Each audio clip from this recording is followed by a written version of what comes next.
Hoje no Arquivo Cast, você vai acompanhar um corte incrível do Flow Podcast. O convidado é Marcos Palhares, um explorador e aventureiro que trouxe uma das histórias mais surpreendentes já contadas, da misteriosa Área 51 até revelações impressionantes sobre respiração e consciência. Se prepare, porque essa conversa vai expandir os seus horizontes.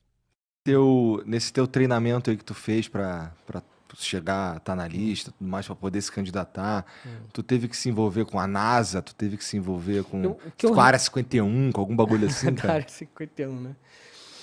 A Área 51 foi, na verdade, Tu foi na Área 51? Fui na Área 51 para provar para mim mesmo que eu tinha culhões naquela época, vamos dizer assim, né? Eu era mais jovem e a Área 51 era um desafio que eu acreditava como uma coisa impossível, né? Falar assim, Cara, nossa, tá bom, você foi na Área 51, mas não é assim, tipo, eu não posso ir lá na Área 51. Teve uma galera fazendo lá dancinha lá um tempo atrás aí, fantasiado de ET na Área 51 e tudo mais, e tinha lá os caras armados pra furar quem tentasse entrar.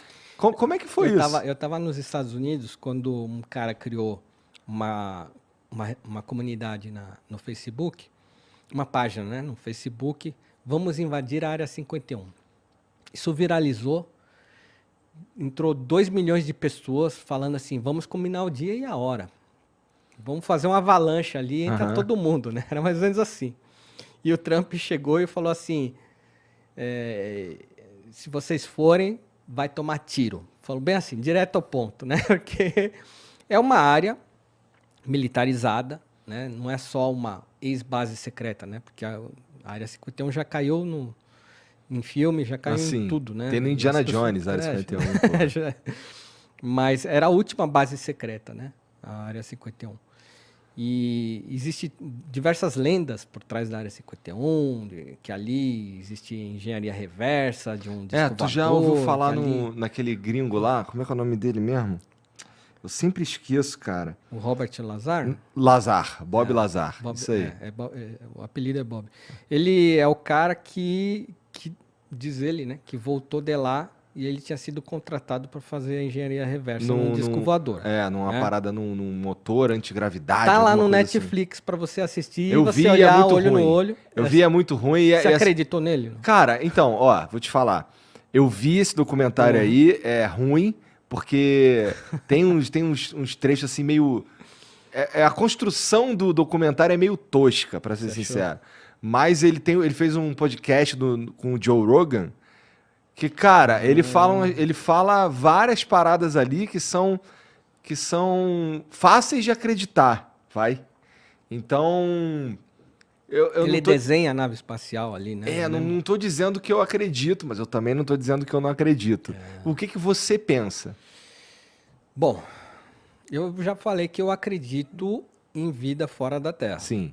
E que eu não acredito pouco, eu acredito muito. E que tenha muita vida. Agora, até aí acreditar que alguém chegou aqui, numa nave espacial, num disco voador, aí eu já tenho ressalvas. Ele falou que tem uma porrada de nave lá. Então, aí já é um pouco mais delicado, porque aí eu precisaria de outros tipos de provas, né? Eu sou um feliz proprietário de, numa dessas andanças colhendo materiais históricos, caiu na minha mão uma relíquia. Você não vai acreditar, mas vai ficar para um outro podcast que você me chamar, porque eu tenho esse material. Eu estava na Hungria e ali eu encontrei um antiquário. Você lembra aquele filme dos Gremlins? Lembro. Você lembra o antiquário que tinha no início do filme, onde encontraram o Dismo, né, que é o Gremlin lá? Então, eu entrei num lugar bem louco, que nem aquele ali. Aí tinha um velhinho e ele só falava húngaro. E o húngaro, você sabe que é uma língua que dizem que uma raça alienígena chegou, ensinou húngaro e foi embora. Eu não sei nem como soa húngaro. Porque ela não tem nenhuma irmã com nenhuma língua conhecida. Ela não... Ninguém descobriu ainda. Realmente é uma das línguas mais difíceis de se falar. E ela não se liga ao germânico, nem ao latim, nem ao cirílico, nem, enfim, é uma coisa assim. O húngaro realmente é único, né? imagina eu me comunicando com um húngaro. Né? Não tinha, é jogo de mímica ali, né? E eu queria falar, Brasil, coisa antiga, tem aí coisa muito antiga. Procurando coisa de Santos Dumont. Não, tava procurando qualquer coisa ali que remetesse em português, algum material. Tinha muito livro, assim, nas estantes e tal. Tá. Tinha uns livros lá que eu acho que era de Copérnico ali. E o que tu tava fazendo lá, cara? Cara, ali eu tava fazendo... Olha só que interessante. Quando eu tinha 10 anos de idade, eu li um livro, a minha professora pediu para eu ler um livro húngaro, chama Meninos da Rua Paulo. Então o autor é um autor famoso lá na Hungria, tá? É tipo um Machado de Assis lá na Hungria, chama Ferenc Molnár. E aí eu estava viajando pela Europa e aí surgiu essa possibilidade de passar na Hungria. Então eu falei assim, cara, eu lembro o nome das ruas lá que estavam lá no livro, eu vou lá para saber se existiu mesmo aquela história naquele lugar. E quando eu cheguei no lugar, realmente existia tudo que estava no livro. As ruas, bonitinho, tudo certinho. Eu achei, eram uns meninos, era um livro infantil, eu li quando eu tinha 10 anos de idade, meninos que brincavam de guerra, né, de conquistar o forte do outro, era aquela coisa, né, de guerra de bolinha de areia e tal. E eu descobri esse lugar lá.